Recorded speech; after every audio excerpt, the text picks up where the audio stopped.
अस्सलामुअलैकुम नाज़रीन, आप देख रहे हैं सियासत टीवी पर प्राइम टाइम न्यूज़ बुलेटिन। मैं हूं नाज़िमा। सबसे पहले नजर हेडलाइंस पर।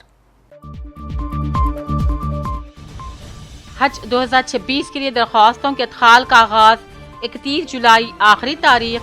गाइडलाइंस का गहराई से मुताला करने आज़मीन को हिदायत। हैदराबाद में सोने की कीमत में एक बार फिर इजाफा, खरीदारों को लगा झटका। मजाली से मुकामी और असम्बली इंतखाबात में BRA जमानत भी नहीं बचा पाएगी।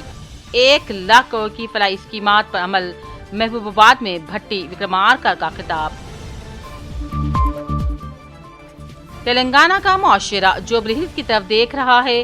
कांग्रेस ने इंतखाबी वादों में से एक भी नहीं किया पूरा। हरीश राव का बयान, कहा अवाम इस हुकूमत को सबक सिखाने के लिए हैं तैयार। डबल इंजन गुजरात मॉडल की एक और शानदार मिसाल। गुजरात में पुल हादसे पर KTR का शदीद तंज।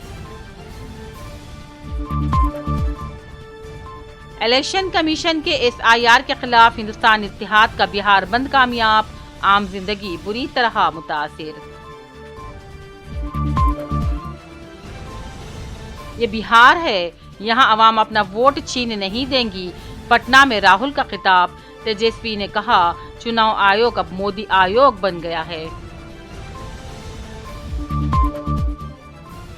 गजा पर इसराइली हमले रुकने का नाम नहीं लेते।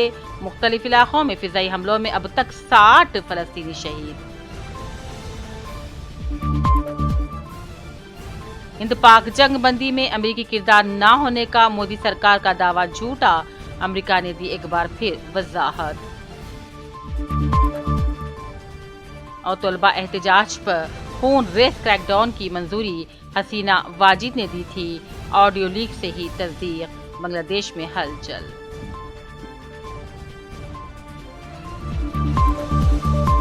हेडलाइंस आपने देखी, अब पेश है खबरों की तफसील।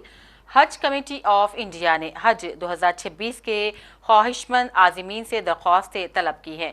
चीफ एग्जीक्यूटिव ऑफिसर शाहनवाज ने तमाम रियासती हज कमेटियों को सर्कुलर जारी करते हुए हज 2026 दरख्वास्तों की तलब की तफसीलात पेश की हैं।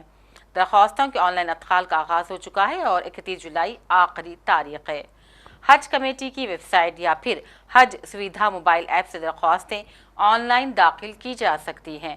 दरख्वास्त गुजारों को मशवरा दिया जाता है कि दरख्वास्तों के अदखाल से कबल तमाम गाइडलाइंस या फिर रहनुमायाना खतूत का गहराई से मुताला करें। दरख्वास्त गुजारों के पास इंटरनेशनल पासपोर्ट का होना भी ज़रूरी है। हैदराबाद समेत मुल्क भर में एक बार फिर सोने की कीमतें बढ़ती नजर आ रही हैं, जिससे कि जेवरात के खरीदारों और सरमाकारों को खासा झटका लगा है। ऑल इंडिया सराफा एसोसिएशन के मुताबिक दिल्ली में 24 कैरेट सोना 550 रुपये बढ़कर फी तोला 99,120 रुपये तक पहुंच गया है। तो वहीं 22 कैरेट सोने की कीमत 500 रुपये के इजाफे के साथ 98,600 रुपये फी तोला हो गई है। शहदाबाद में भी कीमतों पर काफ़ी असर पड़ा है और इन तमाम के दौरान माहिरीन ने कहा फेडरल रिजर्व की पॉलिसी, अमरीकी महंगाई का डेटा और आलमी तिजारती कशमकश मुस्तकबिल में सोने की कीमतों को मजीद मुतासिर कर सकती है। रियासती वजीर ट्रांसपोर्ट पूनम प्रभाकर ने कहा कि रियासत में बेरोजगार नौजवानों को रोजगार फ्राहम करने के मकसद से महकमे ट्रांसपोर्ट में कई अहम ओहदों को पुर करने के लिए हुकूमत इकदाम कर रही है। उन्होंने आज राजा बहादुर वेंकट रामा रेड्डी तेलंगाना पुलिस अकेडमी में 96 असिस्टेंट मोटर व्हीकल इंस्पेक्टरान की पासिंग आउट परेड में मेहमान खुसूसी की हैसियत से शिरकत की। इस मौके पर पूनम प्रभाकर ने तरबियत मुकम्मल करने वाले AMV इलियास को मुबारकबादी पेश की और कहा वज़ीर आला रेवंत रेड्डी की क़यादत में कायम अवाम दोस्त हुकूमत की बदौलत रियासत का महकमा ट्रांसपोर्ट मुल्क भर में मुनफरिद शिनाख्त हासिल कर रहा है। उन्होंने कहा पुलिस अकेडमी में खुसूसी तरबियत हासिल करने वाले अहदेदारों को चाहिए कि वो सड़क हादसा की रोकथाम के लिए अपनी तवानाई को सर्फ करें ताकि शर हादसा और शर अमवात में कमी लाई जा सके। रियासत के डिप्टी चीफ मिनिस्टर मल्लुभट्टी विक्रमार्का ने कहा, कांग्रेस हुकूमत किसानों की भलाई के लिए हर मुमकिन इक़दाम कर रही है। रियासत में 1 लाख को मालियत की फलाई स्कीमात पर अमल हो रहा है ताकि कोई गरीब व मुस्तहिक़ ख़ानदान महरूम न रह सके। भट्टी विक्रमार्का महबूबाबाद में तरक्याती स्कीमात के आगाज़ के बाद जलसे से खिताब कर रहे थे। उन्होंने कहा, राजीव युवा विकासम स्कीम का जल्द आगाज़ होगा और इसके तहत बेरोजगार नौजवानों को 8,000 करोड़ जारी किए जाएंगे। विक्रमार्का ने दावा किया कि BRS को अवाम ने मुस्तरद कर दिया और मजालिस मुकामी इंतखाबात में कांग्रेस को ही शानदार कामयाबी मिलेगी और इंतखाबात में BRS उम्मीदवारों की जमानतें भी नहीं बच पाएंगी। इसी दौरान BRS लीडर साबिक वज़ीर हरीश राव ने तेलंगाना भवन में मुनक़िदा ग्रेटर हैदराबाद माइनॉरिटी मीटिंग में आज शिरकत की। इस मौके पर उन्होंने कहा कि तेलंगाना का मुआशरा सिर्फ जोबल हिल्स की तरफ देख रहा है। कांग्रेस ने इंतखाबात के दौरान किए गए वादों में से एक को भी पूरा नहीं किया। लोग रेवंत रेड्डी हुकूमत से नाराज़ हैं। अवाम इस हुकूमत को सबक सिखाने के लिए तैयार हैं। इस मौके पर कांग्रेस हुकूमत को अवाम को याद दिलाना चाहिए कि उन्होंने क्या धोखा किया। जब KCR थे तो अक़लियत खुश थी। हरीश राव के मुताबिक शादी मुबारक, KCR किट, अक़लियती तालीमी इदारे, इंग्लिश मीडियम तालीम सबको फराहम की जा रही थी। मज़ीद ये कि तेलंगाना मुल्क की पहली रियासत है जिसने इमामों और मौज़्ज़िनों को एजाज़िया देकर उनका एहतराम किया। वो दिल्ली में बड़े भाई का, ये गली का छोटे भाई का रास्ता एक ही है। वो बड़े भाई के सरकार में कोई मुसलमान को जगह नहीं मिला। ये रेवंत रेड्डी सरकार में भी 20 महीने हो गया, आज एक मुसलमान को मौका नहीं मिला। क्या एक आदमी इस पूरी तेलंगाना में मिनिस्टर बनने के काबिल नहीं है क्या? क्यों नहीं दिए आप लोग? बात तो बोलते सेक्युलर, आप सेकंड एक्सपेंशन भी करे। लोग बहुत उम्मीद से देख रहा था कि कम से कम इसमें तो भी देंगे, उसमें भी आप हाथ दे दिए, वहां भी नहीं दिए। KCR साहब के साथ एक ही मिनिस्टर स्वेरिंग सेरेमनी करे तो वो दूसरी मिनिस्टर है हमारे महमूद अली साहब, 2 में भी थे। आज 16 में एक आदमी नहीं मिल रहा था क्या तुम्हारे को? राम भाई नहीं थे, मैं ही नहीं था कैबिनेट में, लेकिन महमूद साहब साथ था KCR साहब के साथ। KCR साहब इतना सेक्युलर लीडर है। इसके पहले जब भी कोई माइनॉरिटी मिनिस्टर बने तो, मुसलमान बने तो उनको माइनॉरिटी वेलफेयर पोर्टफोलियो देते थे। KCR साहब क्या करा? मुसलमान को होम मिनिस्टर दिया, हिंदू को माइनॉरिटी वेलफेयर डिपार्टमेंट दिया। ऐसे सेक्युलर लीडर है KCR साहब ने। बात यह है, गुजरात में पेश आए खौफनाक पुल हादसे पर BRS के कारगुजार सदर KTR ने सोशल मीडिया प्लेटफॉर्म X पर अपना सख्त रद्द-ए-अमल दिया। उन्होंने लिखा, डबल इंजन गुजरात मिसाल की एक और शानदार मिसाल। मोरबी पुल हादसे में 140 से ज़्यादा अफराद की मौत के बाद ये एक और झटका है। डबल इंजन सरकार वाली गुजरात और बिहार में पुल बार बार गिर रहे हैं। KTR ने उम्मीद का इजहार किया कि इस वाक़ये की तहक़ीक़ात नेशनल डिज़ास्टर मैनेजमेंट अथॉरिटी या किसी दी गई इदारे के ज़रिए ही करवाई जाएगी। वट्टेपली में एक चौंका देने वाले हादसे में खातून ने मुबैना तौर पर अपने शौहर को उसकी जानिब से मुसलसल हिरासत किए जाने की शिकायत पर वजनी पत्थर डालकर कत्ल कर दिया। दरअसल ये वाक़या वट्टेपली सेफे कॉलोनी में पेश आया, जो मिलारदेव पल्ली पुलिस स्टेशन के हदूद में आता है। पुलिस के मुताबिक मुतवफ़ी शेख मोहम्मद यौमिया उजरत पर काम किया करता था और शराब नोशी का भी आदी था और वो तकरीबन हर रोज़ नशे की हालत में घर वापस आता और मुबैना तौर पर अपनी बीवी को ज़ुबानी बदसलूकी और हिरासत करने का आदी था। वक्त गुजरने के साथ साथ हालात ख़राब होते चले गए। घर में मुसलसल तनाव का माहौल चल रहा था। मुसलसल बदसलूकी के दौरान बीवी ने आज इंतहाई कदम उठा लिया। इस वाक़े के दिन शेख मोहम्मद मुबैना तौर पर दोबारा नशे में घर पहुंचा और अपनी बीवी को सताने लगा। गुस्से और मायूसी के आलम में औरत ने पत्थर उठाया और इसके सर पर मारा, जिससे कि खाविन की मौत हो गई। पुलिस ने मुकदमा दर्ज करते हुए मज़ीद तहक़ीक़ात का आगाज़ कर दिया। मेरे बच्चे का मौत का बदला मिलना मेरे को। क्या नाम था बच्चे मोहम्मद है, शेख मोहम्मद। आप कहाँ पर रहते थे? मैं वहाँ रहती हूँ, टाल के नगरा के आगे। कौन मारे आपके बच्चे को? कौन मारे? कौन मारे? उनकी बीवी पे शक है हम लोगों को। तो बीवी पे, बच्चे पे, बड़े बच्चे पे हो। बच्चा गायब था, हम लोग आए सब। बच्चा नहीं था यहाँ पे? नहीं था, हम लोग को बुलाने का बोले हमारे घर पे भी नहीं था बच्चा। हम गाड़ी पे जरियर में।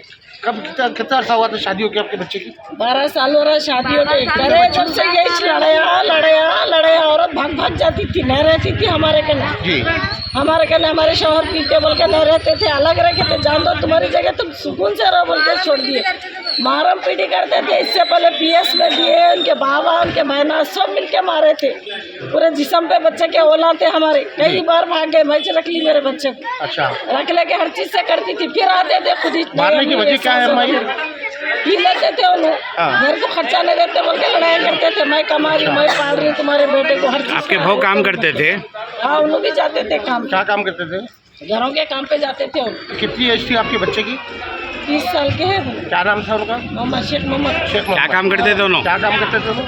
काम मिला कर लेते थे, मतलब जो भी काम मिला करते थे। कलर का रहेंगे या मट्टी का। आप लोगों को कैसा मालूम हुआ अभी? हम लोग भाऊ फोन करे हमारे, और हमारे सवाल ही करे। हाँ, फोन करके बोले मेरे को, देखो मम्मी आपके बेटे गिर गए, सर फूट गया, सर फूट गया भी ना बोले, खाली गिर गए आपके बेटे, खून जा रहा बोले। जी। फिर जरा देर से फोन करके बोले नहीं आपके बच्चे का सर फूट गया, खूनम खान हो गए, जल्दी आओ आप लोग। जी। बोले तो बोले उठाओ, पानी नहीं पिला, बोलते नहीं उठ रहे हैं बोले। फिर आप फोन लोग करके बोले नहीं उठ रहे हैं, मैं पानी भी डाली में तो भी नहीं उठ रहे हैं। बोला तो हम भाग के आए हमारे छोटे बेटे की गाड़ी पे, जी। आके देखे तो क्या है बच्चे के ऐसा पड़े। कितने बच्चे हैं आपके? मेरे को 2 बेटे हैं, 4 बेटियां। इनका नंबर? इन्हों फर्स्ट है। बड़े हैं इन्हों। हाँ। ये अरेंज मैरिज थी या लव मैरिज करे थे आप? लव मैरिज थी। लव मैरिज थी। इन्हों हमारे घर पे आए थे बहुत शादी से पहले, हाँ, तो हमारा बच्चा पसंद करके इन कुछ करता हूँ बोल इन्हों कहाँ के के। रहने वाले थे भाव? इन्हों हसन नगर के। अच्छा, प्रॉपर हसन नगर के रहने हाँ, वाले। हसन भाव नगर का क्या नाम है? फरीदा सुल्ताना है। फरीदा सुल्ताना। हाँ। 3 बच्चे हैं इनको? 2 बेटे हैं, 2 बेटे। बड़ा बेटा कितना है? 12 साल का है बड़ा बेटा। तो आप वो बच्चा नहीं था, मतलब बच्चे पे भी शक है आपको? बच्चा नहीं था साहब, बच्चे को बुलाए बोल के बोले मेरे बुलाने भेजे, बोले मेरे मैं आए से। आपको क्या होना जिसका देखा लो? भाई वो बड़ा, मैंने तो बस मेरे भाई को इंसाफ होना, मेरे भाई को हाँ। जो भी मारे उसको मेरे भाई को मैया उठने से पहले इंसाफ होना। ये पूरा मेरी भावच का किया धरा है। उन्हें जिससे पहले भी मेरे भाई को भाइयों को बुला के मार के बेहोश करके चले गई थी। हम लोग जाके उठाए तो होश में नहीं था हमारा भाई। एक बार में 5-6 बार ऐसी केस हुआ मेरे भाई के साथ। क्या नाम है आपके भाई का? मेरे भाई का नाम मोहम्मद है। ना हम पी लेते थे भाई, पीते थे, शौक करते थे, घर में रहते थे, किसी के साथ दुश्मनी नहीं, किसी के साथ लड़ाई झगड़ा नहीं। कितना है 10 बार बुलाती थी, भाइयों को मारती थी, भाई को हमारे चले आती थी। आज कैसा मालूम आज आपको? कैसा मालूम हुआ बता? हमारी अम्मा को खुद ही फोन करके बोली भाई मर गया, मर भी क्या, तुम्हारा बेटा पड़े हुआ है, सर फूट गया बोल के। हमारे अम्मी आके देखे थे कि पूरा भाई हमारा और कुछ नहीं है। फिर उसका जेब में भी पैसे निकाल ली, सब कर ली। क्या बोले तो हमारा भाई मर गया बोले हमारे को। महीना मारी करी कौन करते फिर ये काम बोलो? आज हमारे भाई के लिए हक होना, इंसाफ होना, हमारे कुछ भी नहीं। जो भी करा हमारे भाई को फांसी की सजा होना उसको। आज हमारी औलाद गई भाई, कल के किसी की भी औलाद। आप लोग कंप्लेंट दिए आपके भावच के नाम से? फोन आया, तो फोन के ऊपर इंफॉर्मेशन लेके हम इधर पहुंच गए। उत्तेपल्ली सेल्फी कॉलोनी में एक आदमी शेख मोहम्मद बोल के है, इसको उम्र 30 साल है। हम आके देखने तक उन्हें मर गए। ऐसा मर गए बोले तो हम इंक्वायरी करा, इसमें उनका वाइफ शेख फरीदा जो ओन वाइफ है, उन्हें मारे बोल कर हमारा मालूम हुआ। अभी ऑलरेडी हम प्राइमरी इन्वेस्टिगेशन कर रहे। तो शेख मोहम्मद को उनका वाइफ मारे बोल के मालूम हुआ। अभी आफ्टर इंक्वायरी केस बुकिंग कर रहे उनका वाइफ के ऊपर। हमारा को मालूम हुआ क्या है बोले तो इन्हें हमेशा पी के रहता, बीबी को बहुत सता रहे, इन्हें बर्दाश्त नहीं हुआ, इसलिए मारे बोल के यहाँ का जगह में आने के बाद मालूम हुआ। अभी इसके ऊपर इन्वेस्टिगेशन। ये सर वजह कुछ मालूम है? रीजन सर इसका? डिसीजड शेख मोहम्मद जो है, इन्हें थोड़ा काम नहीं कर रहे। इन लोग इधर आके भी 6 महीना हुआ। 6 महीने से बिना काम घर में बैठना, बच्चों को गालियाँ देना, बीवी की सताना, मारना। तो ये बीवी बोले मैं मारे बोल के बोले? अभी इन्वेस्टिगेशन में बोलते हैं। अभी हमारा जो इन्फॉर्मेशन है वो आप लोगों को अभी तो 100% बीवी मारे बोल के मालूम है। This case is under investigation, we will finalise the case. ठीक है, शुक्रिया। नकाबपोश चोरों ने जेडी मिटला के मारकंडिया नगर में एचडीएफसी बैंक का एटीएम भी लूट लिया।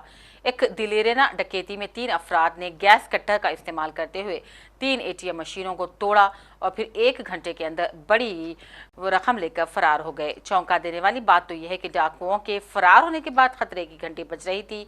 पुलिस और सुरक्षा टीमों ने तफ्तीश शुरू कर दी। हाल ही में रवरेला मिलार देवपल्ली में इसी तरह के एटीएम चोरी की इत्तलात आम हो गई है। अब नजर डालते हैं चंद कौमी और अहम बैनुल-अक़वामी खबरों पर। जैसा कि बिहार में ऑपोजिशन के इंडिया इत्तेहाद ने इलेक्शन कमीशन के स्पेशल इंटेंसिव रिवीजन यानी कि SIR यानी कि वोटर लिस्ट में नजरसानी की मुहिम के खिलाफ आज रियासतगीर चक्का जाम और बिहार बंद का ऐलान किया था। RJD, कांग्रेस, बाएं बाजू की जमातें, VIP पार्टी और पप्पू यादव की क़यादत वाली जन अधिकार पार्टी समेत महागठबंधन की तमाम हलीफ जमातें इस एहतजाज में शरीक रहीं। राहुल गांधी भी आज एहतजाज में हिस्सा लेने के लिए पटना पहुंचे थे। उन्होंने तेजस्वी यादव के साथ मिलकर इनकम टैक्स गोलंबर से इंतखाबी दफ्तर तक मार्च की क़यादत की। एहतजाज बिहार में ज़बरदस्त असर देखा गया, जबकि रियासत में आम जिंदगी पूरी तरह से ठप होकर रह गई थी। एहतजाज के दौरान इंडिया इत्तेहाद के मार्च से खिताब करते हुए ऑपोजिशन राहुल गांधी ने इंतखाबी फहरिस्तों की नजरसानी को जमहूरी हुकूक पर हमला करार दिया। राहुल ने कहा, हम बिहार आए हैं, ये वो रियासत है जहां लोग दस्तूर के लिए कुर्बान हुए हैं। हमारे दस्तूर में साफ लिखा हुआ है कि हिंदुस्तान के हर शहरी को वोट देने का हक हासिल है। राहुल ने बीजेपी पर महाराष्ट्र के बाद अब बिहार में भी इंतखाब चोरी करने की साजिश का इल्ज़ाम लगाया और कहा, जैसे महाराष्ट्र का इलेक्शन चोरी किया गया वैसे ही बिहार में भी मंसूबा बनाया जा रहा है। राहुल ने मजीद कहा, बीजेपी को अंदाज़ा हो गया है कि इंडिया इत्तेहाद ने महाराष्ट्र मॉडल समझ लिया है, इसीलिए अब वो बिहार मॉडल लेकर आए हैं, जिसका मकसद सिर्फ और सिर्फ गरीबों से उनका वोट छीनना है। राहुल ने जोर देते हुए कहा, मुझे मालूम नहीं कि ये बिहार है और बिहार के अवाम ऐसा कभी होने हरगिज नहीं देंगी।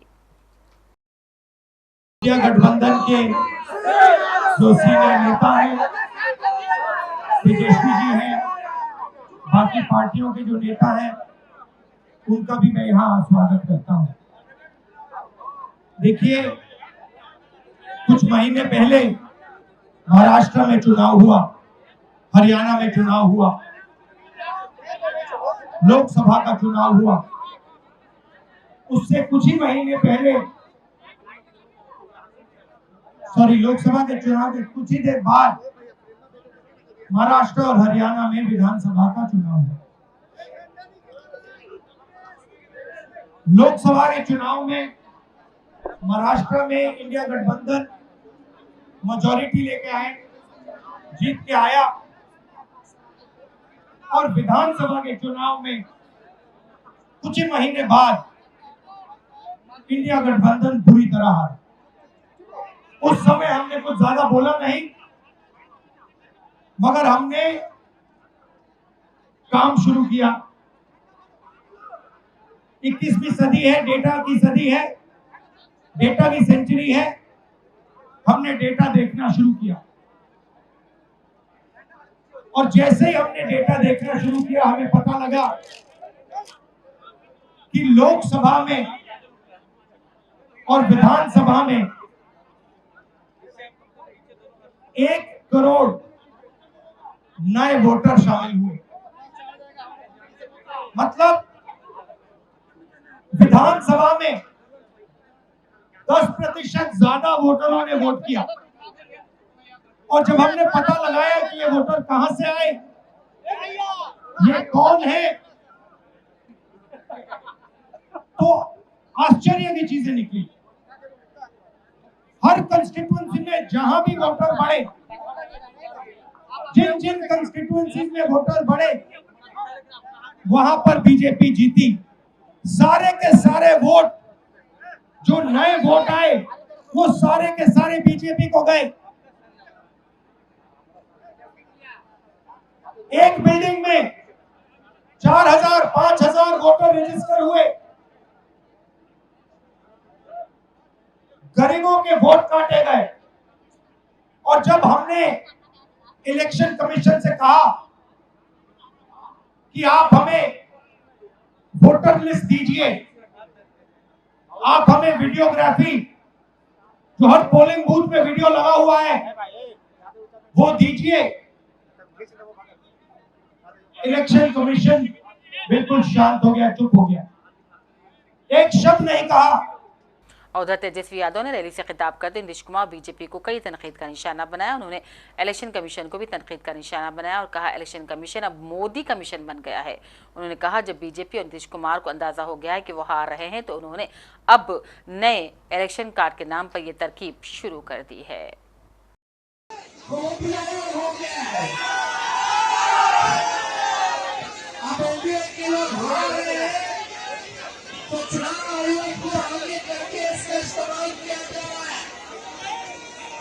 मोदी जी अमित शाह नीतीश कुमार जी के इशारे पर बिहार के गरीब मतदाताओं का वोटर लिस्ट से की तैयारी चल रही है।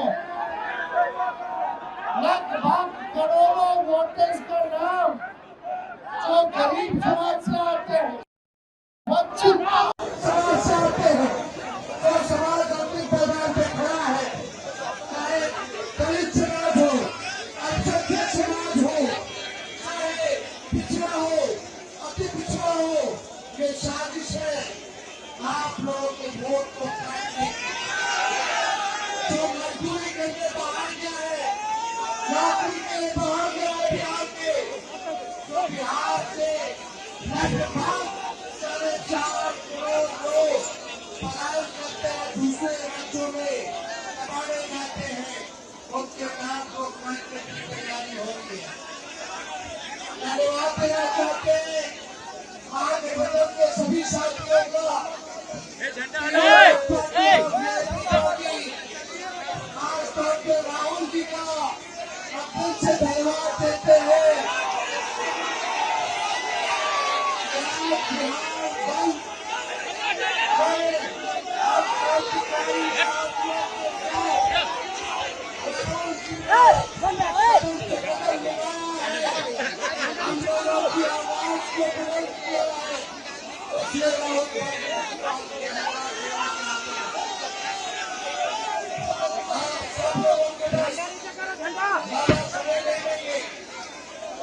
मरकजी हुकूमत की मजदूर दुश्मन पॉलिसियों के खिलाफ 10 ऑपोजिशन ट्रेड यूनियंस की जानिब से आज बुलाए गए भारत बंद का मिला जुला असर देखने को मिला।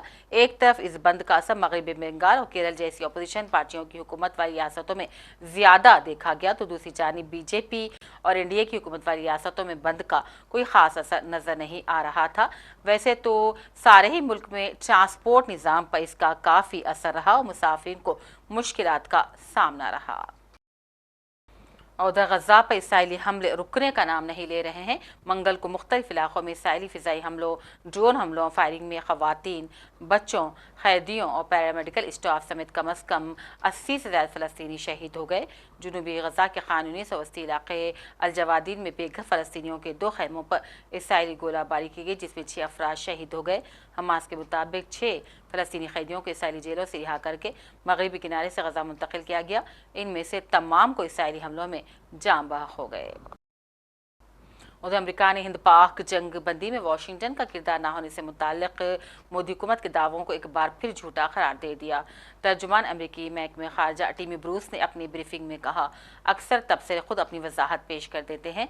हकीकत जानने के लिए जदीद दौर में आप किसी एक तबसरे पर इंतज़ार नहीं कर सकते। उन्होंने कहा, बाज़ लोगों की राय गलत होती है। सदर ट्रंप ने ये बात आसान बना दी है। After President Donald Trump elected as the 47th president, in less than 6 months we saw 2 major wars between India and Pakistan and Iran and Israel, and President Trump mediated both. Pakistan first nominated him for Nobel Peace Prize, and now Israel. How you see this? And second, ma'am, you have been asked 2 times before. What is He's counting. Yes, okay, keep going. In Pakistan, when there were elections here in the United States, there was much enthusiasm. A former Prime Minister Imran Khan is currently in jail. What is your official take on it? Do you see it as an internal matter of Pakistan? What's the take of this administration on Imran Khan's imprisonment in Pakistan? Well, for the administration's opinion regarding Mr. Khan's situation, I would ask you to check with the White House and my colleague Caroline Levitt on the issue of the fact that President Trump has been nominated now twice certainly by the latest by Prime Minister Netanyahu regarding our work for peace regarding Iran and Israel. We'll see. I think the president has made it clear that he doesn't expect ever to win something of that sort, and yet the issue for him, the prize, is his success. The prize is the end result, and humanity will be the deciders and the judgment of the nature of what he has contributed with his life. I think that, frankly, in my opinion, transcends the Nobel Peace Prize, but he deserves every prize. He deserves this one for the Abraham Accords. He deserved it. There are many things he deserves, and I don't know in this world whether he would get them, but what he has received is the biggest prize of all, which is the presidency of the United States, brought to him by the freest people in the world in an election, returning him to this office after a remarkably shocking and obscene attacks on himself and his family for years. He did not give up. The American people did not give up on him. He is now not giving up on the world, and the people of the world are going to decide and make a determination of the greatness of Donald Trump, and it's going to be unavoidable, and I appreciate. Bangladesh में पिछले साल तलबा एहतजाज पर खूनरेज crackdown की मंजूरी उस वक्त की वज़ीर आज़म शेख हसीना वाजिद ने दी थी। एक ऑडियो में शेख हसीना वाजिद ने सिक्योरिटी फोर्सेस को तलबा के खिलाफ मुहल्लिक हथियार इस्तेमाल करने की इजाज़त दी और कहा कि वो जहाँ भी नजर आए उन्हें गोली मार दी जाए। वाज़ेह है कि अगस्त 2024 में हसीना वाजिद हुकूमत के खिलाफ चलने वाली तलबा तहरीक के दौरान 1000 से भी ज़्यादा अफराद की हलाकत हो गई थी, जिसके बाद हसीना वाजिद हुकूमत का खात्मा हो गया और साबिक बांग्लादेशी वज़ीर आज़म मुल्क से फरार हो गए और अब हिंदुस्तान में ही उन्हें पनाह लेनी पड़ी। अमेरिकी सुप्रीम कोर्ट ने सदर ट्रंप को वफाकी मुलाजिमीन की बड़े पैमाने पर फरागत की इजाज़त दे दी। इस तरह अब अमेरिकी सुप्रीम कोर्ट की इजाज़त के बाद ट्रंप इंतजामिया के पास कई इदारों से बड़ी तादाद में मुलाजिमीन फारिग करने का रास्ता खुल गया है। अदालत ने कहा ट्रंप हुकूमत यकीनी तौर पर इस दलील को साबित करने में कामयाब हो जाएगी कि मुलाजिमतों की कटौती कानूनी अमल है। वाज़ेह है कि सदारत का ओहदा संभालने के बाद ट्रंप ने तकरीबन 23 लाख नौकरियां खत्म करने का ऐलान किया था। आखिर में हेडलाइंस पर डालते हैं एक और नजर। हज 2026 के लिए दरख्वास्तों के अदखाल का आगाज 31 जुलाई आखिरी तारीख। गाइडलाइंस का गहराई से मुताला करने आज़मीन को हिदायत। हैदराबाद में सोने की कीमत में एक बार फिर इजाफा, खरीदारों को लगा झटका। मजालिस मुकामी और असेंबली इंतखाबात में BRA जमानत भी नहीं बचा पाएगी। 1 लाख करोड़ की फलाई स्कीमात पर अमल। महबूबाबाद में भट्टी विक्रमार्का का खिताब। तेलंगाना का मुआशरा जोबरहित की तरफ देख रहा है। कांग्रेस ने इंतखाबी वादों में से एक भी नहीं किया पूरा। हरीश राव का बयान, कहा अवाम इस हुकूमत को सबक सिखाने के लिए हैं तैयार। डबल इंजन गुजरात मॉडल की एक और शानदार मिसाल। गुजरात में पुल हादसे पर KTR का शदीद तंज। इलेक्शन कमीशन के SIR के खिलाफ हिंदुस्तान इत्तेहाद का बिहार बंद कामयाब। आम जिंदगी बुरी तरह मुतासिर। ये बिहार है, यहाँ अवाम अपना वोट छीन नहीं देंगी। पटना में राहुल का खिताब। तेजस्वी ने कहा चुनाव आयोग अब मोदी आयोग बन गया है। गजा पर इस्राएली हमले रुकने का नाम नहीं लेते। मुख्तलिफ इलाकों में फिजाई हमलों में अब तक 60 फलस्तीनी शहीद। हिंद पाक जंग बंदी में अमेरिकी किरदार न होने का मोदी सरकार का दावा झूठा। अमेरिका ने दी एक बार फिर वजाहत। और तलबा एहतजाज पर खून रेस क्रैकडाउन की मंजूरी हसीना वाजिद ने दी थी। ऑडियो लीक से ही तस्दीक। बांग्लादेश में हलचल।